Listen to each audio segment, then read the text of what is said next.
Where's Mike? Mike, Diane and Dementia 11. I feel like a soldier must feel during wartime in a foxhole at night.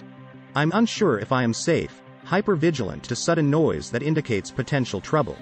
There have been some incredible anti-war movies that I have seen. All Quiet on the Western Front, both the old one and the latest version are both superb. The movies are based on a novel by Erich Maria Remarque, a German veteran of World War I. The book describes the German soldiers' extreme physical and mental trauma during the war and the detachment from civilian life felt by many upon returning home from the war. Often, the lights are turned on at inappropriate times. I compare this to flares during warfare. I must coax Diane back to bed. Then I must turn off the lights.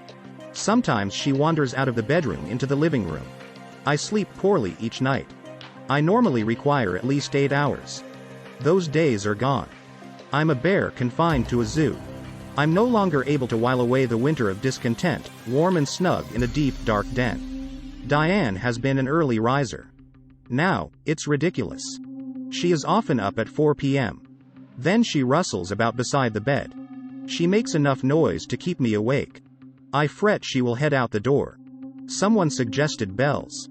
Perhaps I will rig up sleigh bells on each door and turn our abode into a winter wonderland. Ho, ho, ho. I doze off watching TV. That never happened before. I turn on a Blue Jays baseball game and wake up in the 7th inning stretch. I get annoyed, yet it's understandable. Lying in bed, worrying, I sometimes revert to my yoga technique of breath counting. I slow things down and eliminate thoughts. Occasionally, it works. Circadian rhythm is the name given to your body's 24-hour internal clock. It controls your body's sleep-wake cycle.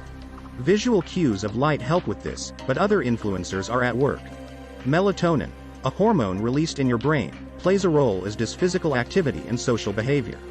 Age influences your sensitivity to the sleep-wake cycle. Then, there's dementia. Combat stress or battle fatigue is a common response to mental and emotional strain resulting from dangerous and traumatic experiences. It's a natural reaction to the wear and tear of the body and mind after extended and demanding operations. I can't imagine what real soldiers go through, but after wars and conflict, they fill hospital wards. Most servicemen decline to talk about war. It's too horrific. Combat stress symptoms include irritability and anger outbursts, excessive fear and worry, headaches and fatigue, depression and apathy, loss of appetite, problems sleeping, and changes in behavior or personality. It has nothing to do with weakness or a character flaw. Like an overused muscle, the brain needs to heal from excessive exposure to trauma and stress. Alexis is a Greek name derived from saints venerated by the Eastern Orthodox and Roman Catholic churches. Alexa is Amazon's secular AI voice. Alexa lives in the cloud, like the Greek saints. The advertising hype suggests that Alexa is happy to help anywhere there's internet access. Alexa helps me in the morning.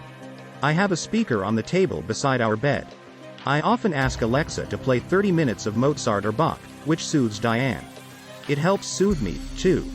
The music is beautiful. If I was in a hospice, I'd listen to Mozart or Bach. Music stimulates the brain. It helps to revive memories and creates emotional connections. I often play classical music when I write. It helps me disassociate from my ego. My writing is stronger when that occurs. This is a YouTube video based on my social media entries on dementia. I welcome your thoughts and prayers. I also welcome your likes and suggestions, particularly if you are engaged in similar struggles.